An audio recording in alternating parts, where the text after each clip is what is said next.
ये है अपना यमुना एक्सप्रेसवे और ये है अपना BIC। ये आपने सबने ही देखा होगा, बुद्धा इंटरनेशनल सर्किट, जो कि F1 रेसिंग के लिए ऑल ओवर इंडिया में ही फेमस है। और यहीं से अपनी साइट अराउंड 8 मिनट की दूरी पर है। जब आप आगरा की साइड आगे जाएंगे यमुना एक्सप्रेसवे पे तो अपनी साइट पड़ेगी एयरपोर्ट के बहुत ही नज़दीक। एयरपोर्ट आपका लेफ्ट हैंड पे कट जाएगा और साइट अपनी राइट हैंड पे। तो व्यूअर्स, ये है आपका यमुना एक्सप्रेसवे। ये जो रास्ता जा रहा है ये नोएडा की तरफ जा रहा है और इसी में अपोजिट साइड ये रास्ता जा रहा है आपका आगरा की साइड। और ये जो हम जिस पाथ पे खड़े हैं, जिस फ्लाईओवर पे खड़े हैं, ये रास्ता है आपका एयरपोर्ट जाने का। एयरपोर्ट यहाँ से जेवर इंटरनेशनल एयरपोर्ट सिर्फ और सिर्फ 1.5 किलोमीटर आगे है।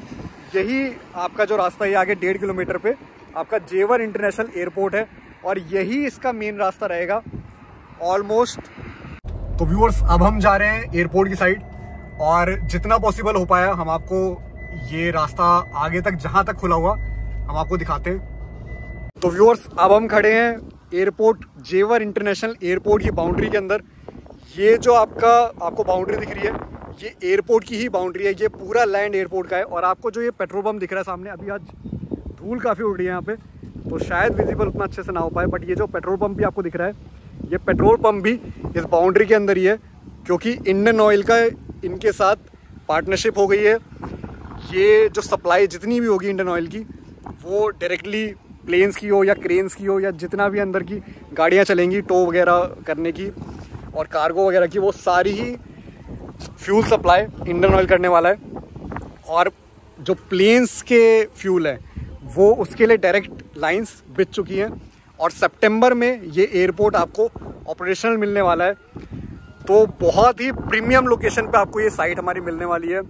और अभी अगर आपने ये मिस कर दी अपॉर्चुनिटी तो आप बहुत ज़्यादा रिग्रेट करने वाले हैं। जितना एप्रिसिएशन आपको ये प्रॉपर्टी दे जाएगी उतना एप्रिसिएशन शायद ही आपको पूरे दिल्ली NCR में कोई ही प्रॉपर्टी दे, क्योंकि ऑलमोस्ट आप किसी भी स्टेट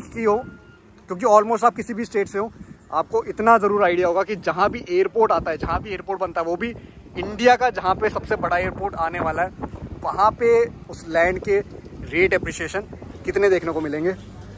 तो अमित जी, ये पेड़ पौधों का भी काम मैं देख रहा हूँ, इसके बारे में आप बताएंगे ये कब से शुरू हुआ है यहाँ पे? आप देखो, पेड़ पौधे ना मेरे से बड़े हो चुके हैं, शायद इन्हीं शुरू कर दिए पेड़ पौधे। हाँ जी। 6-7 महीने के पेड़ पौधे हैं। अच्छा। जब तो आप लोग आओगे और यहाँ पे मकान बनाओगे तो प्रॉपर आपके घर के सामने पेड़ पौधों की छाया होगी। ठीक, मतलब ग्रीन एनवायरनमेंट मिलेगा, पीसफुल एनवायरनमेंट। पेड़ पौधे और ज्यादा लगेंगे। ये तो इनिशियल डेवलपमेंट है।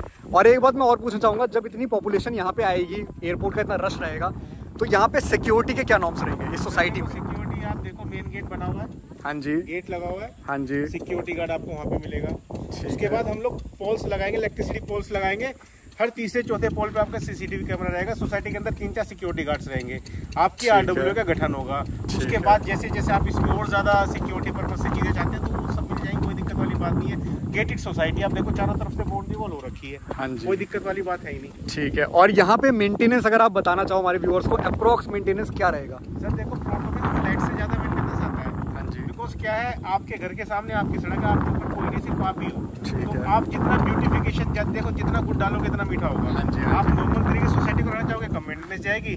इसको एकदम अल्ट्रा लग्जरी बना के रखोगे तो आपकी पॉकेट में ज्यादा फर्क पड़ेगा। ठीक है, मतलब पूरी तरह RWA का डिपेंड है। सब कुछ RWA के ऊपर डिपेंडेंट है। ठीक है, तो वो RWA आप ही बना के देके जाएंगे? नहीं, देखो, जब तक 30% बसावट नहीं होती जब तक हमारे हाथ में रहेंगे, लेकिन उसके बाद तो 30% होती है आप लोगों के हाथ में। ठीक है। और यहाँ पे रजिस्ट्री वगैरह का अगर मैं पूछूं तो वो क्या हिसाब है? सर मेरे को आज पैसे दो, पहले बाउंड्री करो, फिर रजिस्ट्री करा के। अच्छा, आप देखो ना, आप लाइन से देखो, नई बाउंड्रियाँ हो रही है। सामान भी पड़ा हुआ है, रेत पड़ा हुआ है, सीमेंट पड़ा है, ईंटें पड़ी हुई है, सारी नई बाउंड्रियाँ हो रही है। आप रजिस्ट्री कराओ, बाउंड्री कराओ, तुरंत कब्जा लो, तुरंत मकान बनाओ, कोई दिक्कत वाली बात नहीं है। ठीक है। अमित जी, एक सवाल मेरा और है।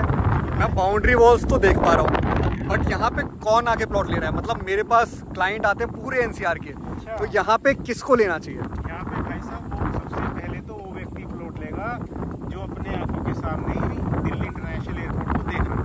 ठीक है। तो 1980 में भी उसको महंगा लगा, 90 में भी महंगा लगा, 2000 में महंगा लगा, 2200 महंगा लगा।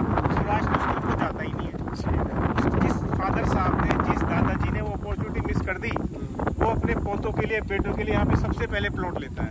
सही बात। और ये चीज़ तो पूरे दिल्ली एनसीआर में ही मैटर करती है। और सबसे बड़ी चीज़ आज की तारीख में तो भाई सोशल मीडिया का ज़माना है। हाँ जी। सब यंगस्टर यूज़ करते हैं लैपटॉप अपने आप ही सर्च करके लेते हैं। और अगर वो अपने फैमिली से डिस्कस भी करते हैं कि एयरपोर्ट के पास गए हैं, तो उनके दादाजी और उसके फादर साहब ये बोलते हैं भाई बजट नहीं, ले नहीं पाएगा। लेकिन जब वो बोलते हैं कि नोएडा में एयरपोर्ट बन रहा है, दुनिया का चौथा बड़ा एयरपोर्ट बन रहा है, दिल्ली एयरपोर्ट से 3 गुना बड़ा एयरपोर्ट बन रहा है, तो फिर बोलते हैं अपॉर्चुनिटी मिस मत करना, कभी रेट ज़्यादा है तुरंत ले लो। ठीक है। तो अमित जी एक बात बताइए, यहाँ पे इतनी सारी मैंने प्लॉटिंग देख ली, इतने लोग ले रहे हैं, तो क्या ये धोखे में तो नहीं रह जाएंगे? एयरपोर्ट बनेगा, कंफर्म है ये बात? एयरपोर्ट बनेगा, ये आप कह रहे हैं एयरपोर्ट बनेगा, एयरपोर्ट चालू होने वाला आप देखिए।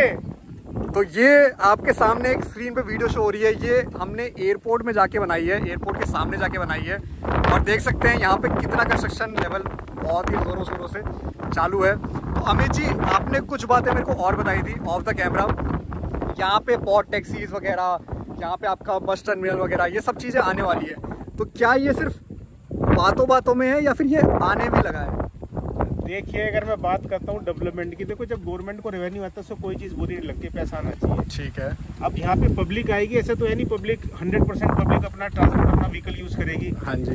80% पब्लिक ऐसी होती है आज की तारीख में हिंदुस्तान में जो कि प्राइवेट और पब्लिक ट्रांसपोर्ट से चलती है, अपने से नहीं चलती। ठीक है, तो इसके लिए क्या है, आपका रोड का इंफ्रास्ट्रक्चर डेवलप करना होगा, पब्लिक ट्रांसपोर्ट डेवलप करना होगा, मेट्रोज डेवलप करनी होगी, पोर्ट टैक्सी है, जैसे कि आप गुड़गांव में देख रहे हैं रैपिड रेल चल रही है, मेट्रो चल रही है। जब मैं आपसे कह रहा हूँ कि गुड़गांव से 3 गुना बड़ा एयरपोर्ट है ये, तो गुड़गांव से 3 गुना, 4 गुना, 5 गुना ज़्यादा यहाँ पे इंफ्रास्ट्रक्चर डेवलप होगा।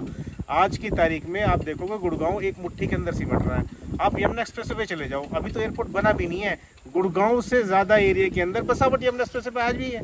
और एक चीज़ और प्लस पॉइंट है गुड़गांव में, मैं ये देखता हूँ बहुत ही अनप्लैंड है बहुत सी जगहों पे गुड़गांव, और बहुत ही आने वाली है। आप एक वीडियो 20-25 दिन बाद बनाना, आपको गुड़गांव की हालत पता लग जाएगी। सही बात, पूरा डूबा हुआ मिलता है गुड़गांव। और उसी के साथ वहाँ पे शायद जमीन बची भी नहीं है अब। नहीं बची है तो पॉकेट अलाउ नहीं करती। हाँ जी, ये बात भी है, पॉकेट अलाउ नहीं करती। गुड़गांव के नाम पे अलवर तक गुड़गांव के नाम पे बिक रहा है आज की तारीख में। हाँ जी, भिवाड़ी अलवर तक सारा गुड़गांव के नाम पे बिक चुका है। एक्चुअल गुड़गांव में तो जमीन है ही नहीं। सही बात। और यहाँ पे आपको मेन लोकेशन एयरपोर्ट के पास, मतलब जो आप महिपालपुर में प्राइस एक्सपेक्ट करते हो वो प्राइस यहाँ पे तो आपको मिलना नहीं है। बहुत ही सस्ते प्राइस पे आपको वो चीज़ मिलने वाली है जो इन फ्यूचर आपको महिपालपुर और एयरपोर्ट वाला। मैं आपको एक चीज़ बता रहा हूँ, जो प्राइस महिपालपुर का आज की तारीख में है वो प्राइस हम बहुत ही जल्दी टच करने वाले हैं। अच्छा, हाँ जी, क्या बात है। फिर तो पूरी दुनिया को पता है हिंदुस्तान में एक सड़क है जिसका नाम यमुना एक्सप्रेस वे है, पूरी दुनिया से इन्वेस्टमेंट आ रही है यहाँ पे। ये तो बात है कि एयरपोर्ट जहाँ पे आता है एनआरआई वहाँ पे आराम से आ जाते हैं, चाहे वो एनआरआई हो चाहे वो रिच पीपल हो।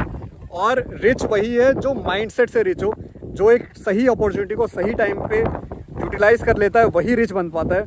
तो अगर आपने ये अपॉर्चुनिटी मिस करी आज, तो आप ये अपॉर्चुनिटी सच में मिस कर जाएंगे एक मिलियनेयर बनने की। बाकी व्यूअर्स, ये अप्रूव्ड लैंड है और सारे अप्रूवल्स, एनओसी, गेट वगैरह के, गेटेड कम्युनिटी के पेपर्स वर्क, सारी चीज़ें आपको आपकी स्क्रीन पर भी शो हो रही है, आप उन्हें चेकआउट कर सकते हैं। और इसकी और इन्फॉर्मेशन के लिए आप ये साइट विजिट करने एक बार ज़रूर आइए।